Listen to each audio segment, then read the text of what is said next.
Guys, welcome to my channel. So these are some of the ingredients I'll be needing for my vegetable soup.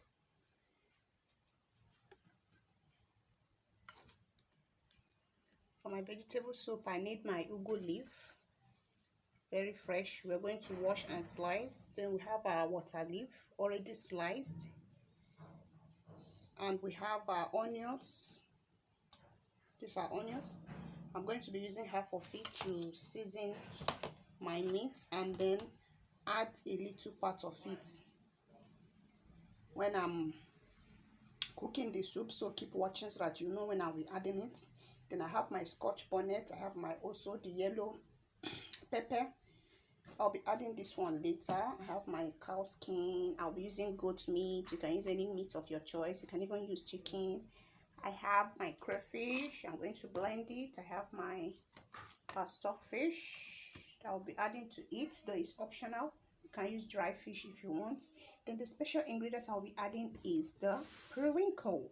I'm going to show you how to properly wash this. This one is not yet washed, so I'm going to show you how to properly wash it.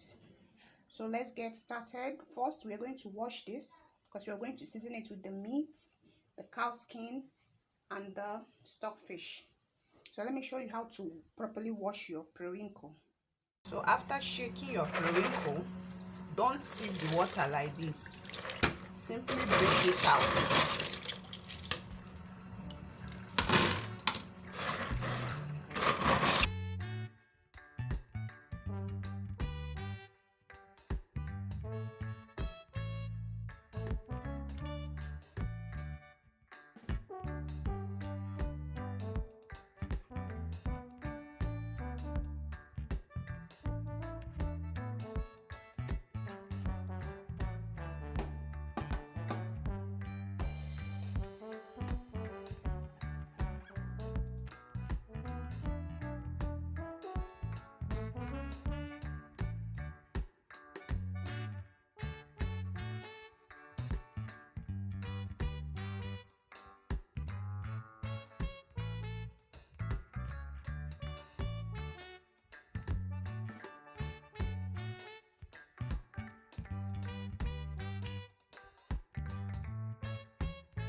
So back to our soup.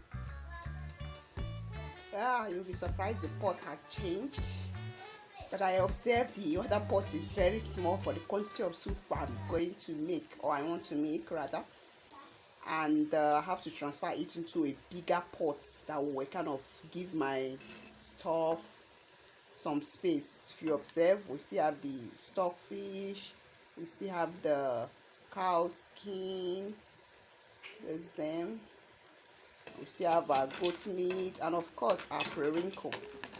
So I hope this pot doesn't change so our meat is well cooked and the water is dried. Let's go ahead and add the red oil.